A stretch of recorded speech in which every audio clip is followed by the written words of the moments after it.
Bank job వస్తే life settle. ఒకప్పుడు ఇది అందరూ అనుకునే మాట. ఇప్పుడు ఆ రోజులు పోయాయి. మాన్యువల్ గా ఒక పర్సనల్ లోన్ ప్రాసెస్ చేయడానికి 2 రోజులు పడుతుంది.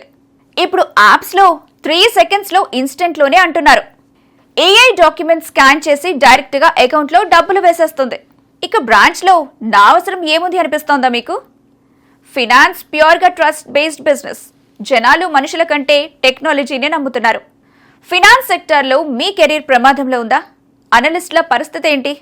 Welcome to career transition with AI series episode 8. నేను ప్రతిభ.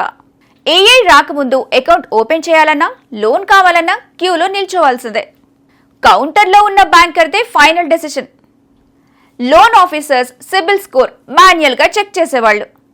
ఫినాన్స్ అనలిస్టులు రోజుల తరబడి ఎక్సెల్ షీట్స్ తో కష్టపడేవాళ్లు. అప్పట్లో ఇన్వెస్ట్మెంట్ అడ్వైజర్స్ కి మార్కెట్లో మంచి క్రేజ్ ఉండేది. ఏఐ ఎంటర్ అయ్యాక సిస్టమ్ పూర్తిగా మారిపోయింది. పేపర్ వర్క్ అనే మాటే లేదు. బ్యాంక్ స్టేట్మెంట్స్ ని సెకండ్లలో స్కాన్ చేసి కస్టమర్ స్పెండింగ్ హ్యాబిట్స్ ని ఏఐ అనలైజ్ చేస్తుంది. అనలిస్టులకి వారం పట్టే రిస్క్ లెక్కల్ని ఏఐ క్షణాల్లో కంప్లీట్ చేస్తుంది. రోబో అడ్వైజర్స్ తో గట్టి కాంపిటీషన్ వచ్చింది. ఏజ్, రిస్క్ లిమిట్ ఎంటర్ చేస్తే చాలు, ఎక్కడ ఇన్వెస్ట్ చేయాలో ఏఐ పక్కాగా ప్లాన్ చేస్తుంది. ఇక సిస్టమ్ ఫాస్ట్ అయింది. Customers happy. లోపల పనిచేసే బ్యాంకర్స్ కి కష్టం మొదలైంది. చాలా బ్యాంక్స్ తమ బ్రాంచ్ సైజ్ ని కట్ చేస్తున్నాయి. బేసిక్ లోన్ ప్రాసెసింగ్ జాబ్స్ కి హైరింగ్ కూడా ఆగిపోయింది. రిపోర్ట్స్ ఏఐ ఇస్తుంది కాబట్టి మీరు కొత్త క్లయింట్స్ ని తీసుకురండి అని మేనేజ్మెంట్ ప్రెషర్ పెడుతుంది. రోబోలు ఫ్రీగా సలహాలు ఇస్తుంటే మీకెందుకు కమిషన్ ఇవ్వాలని క్లయింట్స్ అడుగుతున్నారు. ఏఐ డేటా వర్క్ అంతా తీసుకుంటే నా జాబ్ ఉంటుందా అన్నదే ప్రతి ఎంప్లాయీ భయం ఇప్పుడు. మరి బ్యాంకింగ్ రంగంలో 5 పవర్ మూవ్స్ ఏంటో చూద్దాం. మొదటిది, డేటా ప్రాసెసర్ నుంచి రిలేషన్షిప్ మేనేజర్ గా మారండి. లోన్ అప్రూవ్ చేయడం ఏఐ చూసుకుంటుంది. ఆ కస్టమర్ తో మాట్లాడి ఇంకో 3 ప్రోడక్ట్స్ ని సేల్ చేయడం మీరు మాత్రమే చేయగలరు. రెండవది, tough problem solving.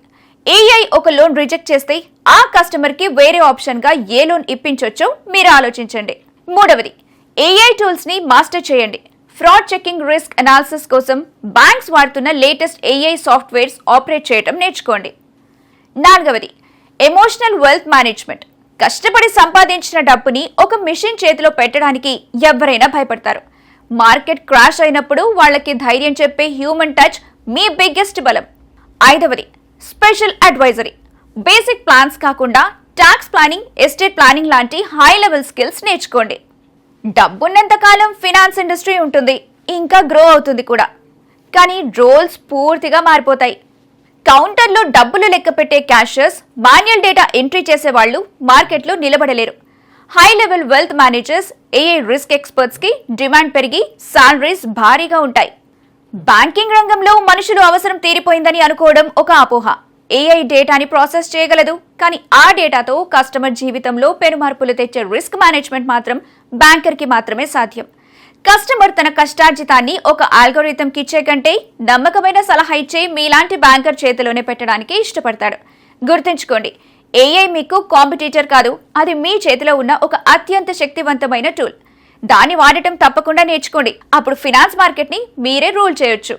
So comments లో తప్పకుండా చెప్పండి, మీరు ఫినాన్స్ లో ఏ రోల్లో ఉన్నారు అని. ఏఐ వల్ల మీ బ్రాంచ్ లో ఎలాంటి చేంజెస్ వచ్చాయి? అలాగే కంటెంట్ నచ్చితే తప్పకుండా లైక్ చేయండి, మీ వాళ్లతో షేర్ చేయండి. మన సిరీస్ లో నెక్స్ట్ ఎపిసోడ్ తో మళ్ళీ కలుద్దాం. Stay tune to 99 TV career and jobs.